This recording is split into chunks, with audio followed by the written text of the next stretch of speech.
성경 말씀은 크게 구약과 신약으로 나뉘어져 있습니다. 우리가 사용하는 달력도 기원 전과 기원 후로 나누어 표시하는데 그 기준이 예수 그리스도의 탄생입니다. 예수 그리스도가 태어나기 전을 BC, Before Christ로, 탄생한 후를 AD, Anno Domini로 표기한 것입니다. 결국 우리는 예수 그리스도가 태어나시고 2000몇 년이 지난 오늘을 살고 있습니다. 성경도 이와 동일하게 구약은 예수님이 오시기 이전에 이스라엘의 역사를 중심으로 기록된 것이고, 신약은 예수님이 오심으로 시작된 초대교회의 역사를 중심으로 이루어진 것입니다. 그렇다면 예수님이 오시기 이전에 구약 성경은 무엇을 이야기하고 있는 것일까요? 과연 구약의 이야기는 단순한 이스라엘의 역사적 기술에만 그치는 것일까요?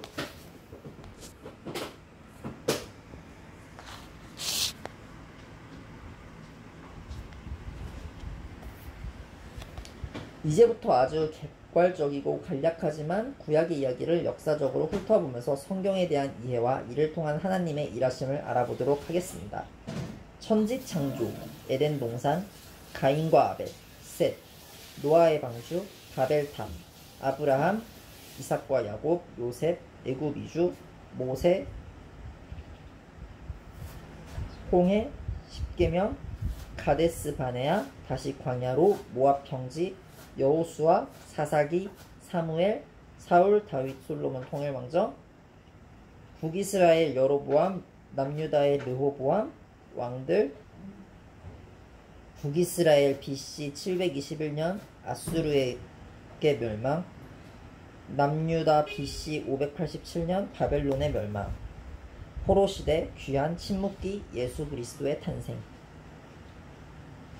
성경을 펴면 가장 처음에 나오는 것이 창세기입니다. 창세기의 첫 부분은 태초에 하나님이 천지를 창조하시니라로 시작됩니다. 즉 하나님이 이 세상을 만드신 창조 사역에 대해 이야기하고 있는 것입니다. 하나님은 6일 동안 천지를 창조하시기 위해 일하시고 마지막 7일째 쉬셨습니다.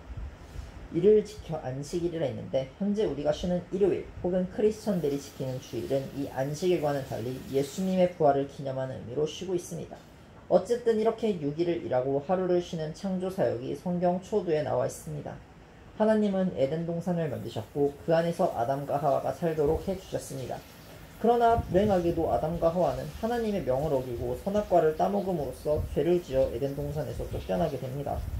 그 뒤 이들은 가인과 아벨이라는 자녀를 낳았는데 가인이 아벨을 시기하여 돌로 쳐 죽이면서 인류의 첫 번째 살인자가 되어 쫓겨나게 되었습니다. 두 아들을 모두 잃은 아담과 하와는 후에 셋을 낳아 자신들의 혈통을 이어나갔습니다.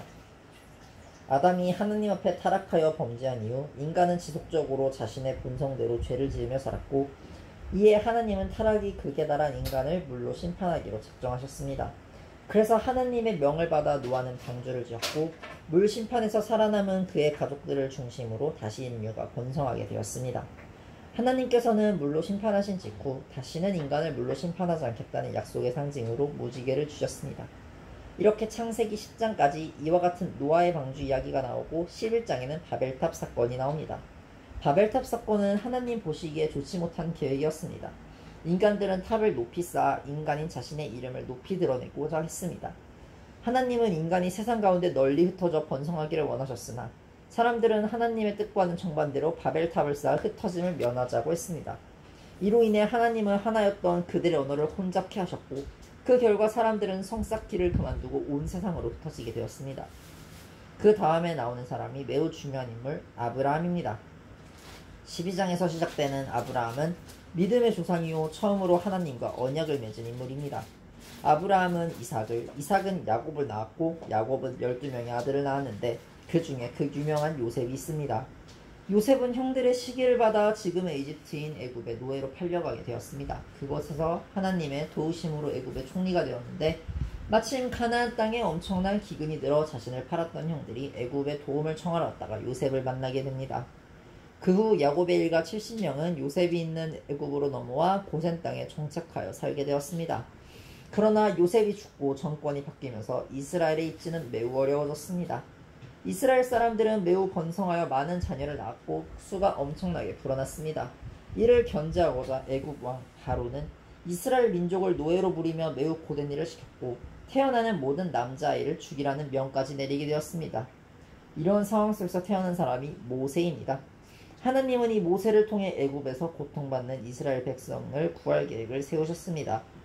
모세의 인생은 크게 40, 40, 40으로 나눌 수 있습니다. 죽을 고비를 넘겨 우연히 공주의 양아들이 된 모세는 궁중에서 왕자로서 산 세월이 40년이었습니다.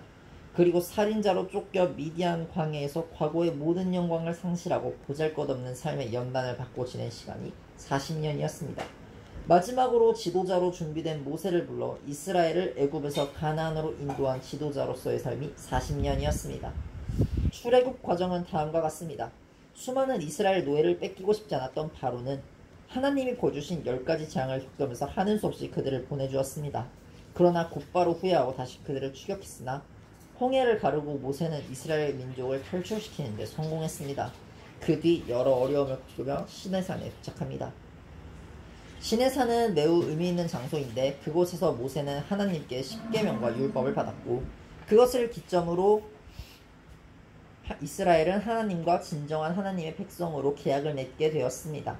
즉 아브라함의 후손에 불과했던 이스라엘 백성이 정식으로 하나님의 백성이 되고 이스라엘의 하나님이 되는 계약이 이루어진 것입니다. 이스라엘은 이곳에서 1년여를 머물면서 율법을 전수받아 하나님의 백성으로 사는 법을 배우게 되었는데 그 내용을 기술한 것이 바로 구약의 레위기입니다. 레위기는 보통 성경을 읽을 때 제일 지루하고 힘들게 생각하는 부분입니다. 도무지 뭘 그리 하지 말라는 것이 많은지 불평이 생기는 부분이기도 한데 사실 하나님의 의도를 잘 이해하면 레위기야말로 하나님의 사랑이 한껏 묻어난 책이라는 것을 알 수 있습니다. 여기서 잠깐 쉬어가겠습니다. 어느 시골 마을에 매우 가난하고 어렵게 혼자 살아가는 소년이 있었다. 이 소년은 그 나라의 대통령을 한번 만나보는 게 소원이었다. 그래서 소년은 간절한 마음으로 대통령에게 편지를 했었다. 며칠이 지나지 않아 꿈같은 일이 벌어졌다. 바로 대통령이 그 소년을 만나주겠다고 한 것이다. 기쁨에 들뜬 이 소년은 매일매일 대통령과 만날 날을 손꼽아 기다렸다. 그리고 며칠이 되지 않아 대통령을 만나기 위해 찾아가는 길과 방법들이 자세히 적힌 편지를 받게 되었다. 그 편지에는 친절하게도 소년이 살고 있는 시골에서부터 어떻게 차를 타고 어디서 갈아타고 어느 길로 오면 되는지가 아주 자세히 설명되어 있었다. 그뿐만이 아니었다. 도무지 예절이라고는 배워보지 못한 소년에게 고맙게도 어떤 옷을 입는 게 좋은지 어떻게 행동을 해야 하는지에 대해서도 자세히 기록되어 있었다. 드디어 그날이 되었고 소년은 편지 안내대로 도착해 대통령과 만나 정말 따뜻하고 좋은 시간을 보낼 수 있었다. 이 이야기를 들으면서 소년에게 온 안내 편지가 대통령이 소년을 괴롭히기 위해 보낸 것이라고 생각할 사람은 아마 없을 것입니다. 소년의 소원대로 대통령은 소년을 만나기로 결정한 뒤 소년이 불편하지 않도록 세심하게 배려했고 가장 좋은 것들을 가이드해 주었습니다. 즉, 이 편지의 목적은 만남, 바로 교제를 나누기 위한 것이었습니다. 대통령이 사랑의 마음을 담아 소년에게 보낸 편지였던 것입니다. 그런데 우리는 종종 레위기를 보면서 하나님을 오해합니다. 레위기에는 이처럼 하나님의 백성이 하나님을 만나기 위해 해야 할 절차들이 설명되어 있습니다. 또한 하나님의 백성으로서 하나님과 교제하기 위해 우리가 보존해야 할 우리의 영적, 육적인 안내들이 듬뿍 담겨 있습니다. 즉, 인간이 하나님을 만나기 위해 어떻게 해야 하는지를 자세히 기록해 놓은 하나님의 편지가 레위기인 것입니다. 결국 이 책의 목적은 만남에 있습니다. 내가 너를 만나고 싶다. 너와 함께 대화하고 싶다. 이제 방법을 알려줄 테니 그렇게 해주렴. 그렇게 만나 나와 교제를 나누자꾸나 하는 메시지가 담겨있는 것입니다. 또한 안에는 유목민으로 살아가는 이스라엘 백성들의 영적, 육적인 건강을 걱정하시는 하나님의 마음도 담겨있습니다. 먹으면 좋지 않은 음식들, 건강을 해치고 전염병을 돌게 할 것들을 미리 막아주시고자 하는 사랑 말입니다. 이제 우리는 하나님을 마치 우주적 스크루지 영감처럼 대하는 편견을 버리고 선입관 없는 마음으로 하나님의 중심을 바라볼 때입니다. 다시 본론으로 돌아가 좀 더 나누어 보겠습니다. 비로소 하나님의 백성이 된 이스라엘인들은 1년여 동안 시내 광야에서 머물면서 하나님의 백성이 되기 위한 교육을 받았습니다. 그리고 그들은 가데스 바네아라는 곳에 도착해 가나안 땅을 정탐하기 위해 12명의 정탐꾼을 파견합니다. 그 결과 10명의 정탐꾼은 노랗게 질려서 돌아왔고 2명은 담대한 마음으로 돌아왔습니다. 10명은 가나안 땅이 좋긴 좋지만 그곳 거인들이 너무 강해 절대로 당해내지 못할 것이라 했습니다. 그러나 나머지 2명 여호수아와 갈렙은 하나님이 약속하신 땅이므로 그들은 우리의 밥이라고 말하며 믿음을 가지라고 했습니다. 이 일로 이스라엘 백성들은 하나님을 원망하고 울며불며 애굽의 종살이로 다시 돌아가자고 난리를 폈고 하나님은 이에 진노하셔서 그들을 다시 광야로 몰아내셨습니다. 10명의 정탐꾼들은 하나님의 약속을 믿기보다는 눈에 보이는 것에 두려움을 느꼈습니다. 사실 그들의 정탐보고 객관적으로 틀린 것은 아닙니다. 그러나 그들은 그동안 애굽에서 구해주시고 홍해를 건너게 하시며 광야에서 항상 먹여주시고 보호해주신 하나님의 기적적 인도하심을 잊어버린 게 문제였습니다. 이처럼 열 정탐꾼의 틀에 박힌 노예적 세계관 때문에 수많은 기회를 베푸시며 인도하신 하나님의 일하심이 허사가 되어버리고 말았습니다. 어찌되었던 이스라엘 백성들은 가나안 땅을 목전에 두고 다시 광야로 돌아와야 했습니다. 게다가 40일이었던 정탐 기간이 40년의 광야 생활로 바뀐 것입니다.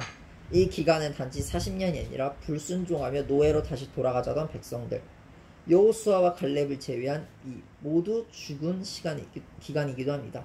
하나님의 나라는 하나님을 믿지 않는 사람은 들어갈 수 없는 곳이기 때문입니다. 출애굽 이후 40년이 지나서 드디어 다시 가나안의 경계선인 모압 평지에 도달했습니다. 하나님께 불순종해서 진노를 샀던 기성세대들은 다 죽었고 그들의 자녀들이 중심이 되어 모압 평지에 모인 것입니다. 모세는 죽음을 앞두고 새로운 세대에게 다시 한번 시내산에서의 언약을 재교육하게 되는데 이것이 바로 신명기입니다.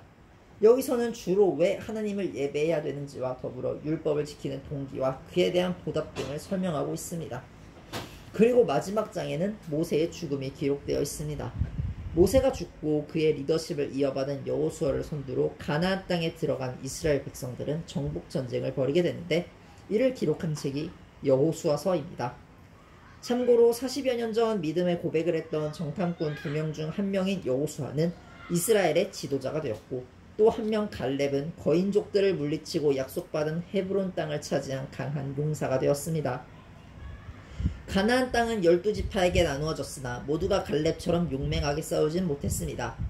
그러다 보니 그곳 거민들과 대충 함께 사는 일이 많았고 그로 인해 이스라엘은 분쟁이 끊이지 않았습니다. 여호수아가 죽은 후에도 전쟁은 계속 이어졌는데 그 이후 하나님께서는 임시적으로 일부 사람에게 카리스마를 부여해서 이스라엘을 위기에서 건지게 하셨는데 그들이 사사입니다.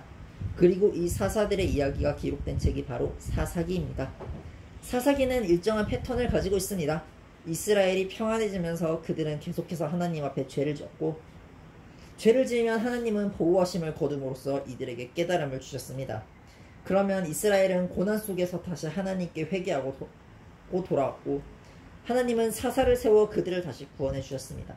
결국 평안하면 죄를 짓고 그러면 침략당하고 다시 회개하고 하나님이 구원하시고 이러한 사이클로 돌아가는 것이 사사기의 일반적인 패턴입니다. 마치 신앙생활을 하는 우리 모습과 흡사하게 말입니다. 사사시대가 끝나갈 무렵 사무엘이 등장하는데 그는 정식 제사장 겸 마지막 사사로 이스라엘을 다스렸습니다. 사무엘의 중요성은 그가 처음으로 왕정제도를 도입하는 데 쓰임을 받았다는 점입니다. 그러나 전체적으로 봤을 때 이스라엘은 크나큰 실수를 저지른 것입니다. 그들은 생각하기를 다른 나라들의 강성함이 왕정제도에 있다고 봤기 때문에 이스라엘에도 왕이 필요하다고 생각했습니다. 그러나 이스라엘은 하나님이 직접 통치하시는 나라였고 이제까지 그들을 지킨 분이 바로 전능하신 하나님이었습니다. 결국 그들은 정치 시스템을 더 신뢰했던 것입니다. 그때 세워진 왕이 바로 사울입니다.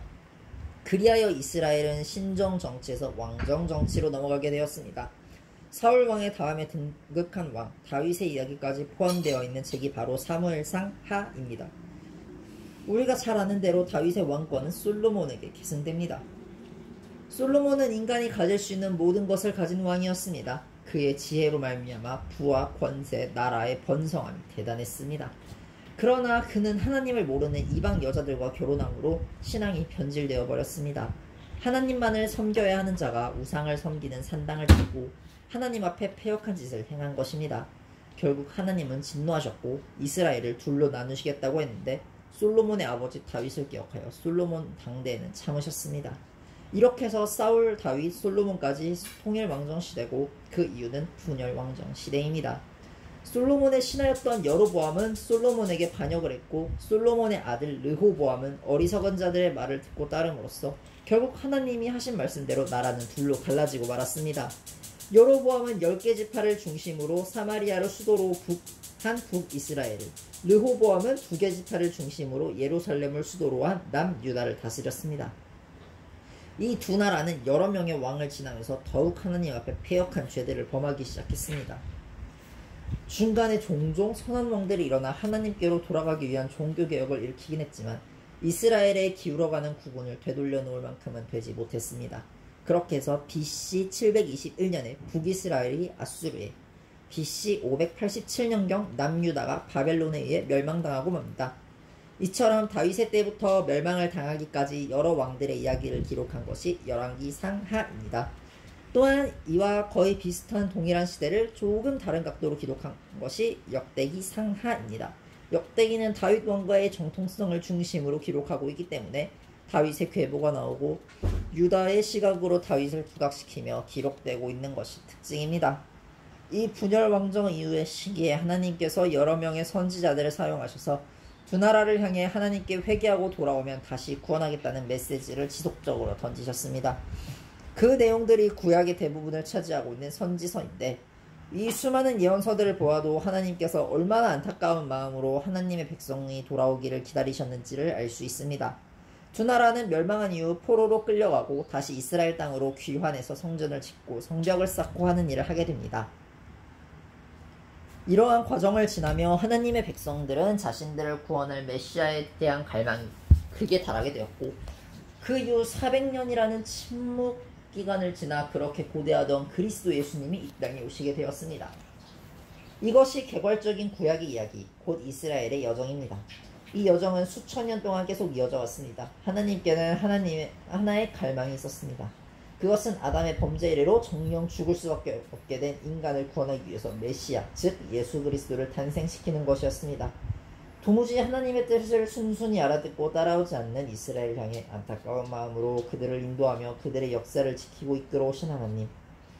그 장구한 시간을 인내하고 기대하며 지금까지 오실 수 있었던 것은 인류를 구원하고자 하는 하나님의 강한 의지와 열망 때문이었습니다. 결국 예수 그리스도를 통해 구원의 행위를 완성하시기까지 하나님은 굳건한 구원의 의지를 가지고 역사를 주관해 오신 것입니다. 오늘의 나, 구원받은 나, 복음을 들을 기회를 얻은 나는 그저 단순히 친구에 의해서 아니면 우연히 앞집 아줌마에 의해서 복음을 듣게 된 것이 아니라 이처럼 긴 인류의 역사를 강력한 구원의 열망으로 이끌어내셔서 구원을 이루시는 하나님의 의지와 열심이 있었기에 가능한 것이었습니다. 예수 그리스도가 이 땅에 오시기 전 하나님은 오랜 인류의 역사를 그리스도를 향해 그리고 그 이후 지금까지 또한 앞으로 다가올 세대들에게까지 베푸실 구원을 위해 인내와 사랑으로 역사를 주도해 오셨음을 기억해야 할 것입니다. 간직하기. 당신의 구원을 위해 하나님은 얼마나 오랜 기간 관심이 있으셨는지 보셨습니다. 혹시 당신은 이 구원이 인간의 조작이나 우연이라고 생각해 본 적은 없습니까? 인류의 역사를 주도하시며 구원을 이루어내신 하나님의 열심이 오늘도 당신을 향하고 있다는 사실이 믿어지십니까? 지금 내게 믿음의 제한이 주어졌다면 하나님은 당신을 향해 이미 열망을 가지고 계신 것입니다. 하나님의 관심이 당신에게 있다는 사실을 믿으십시오.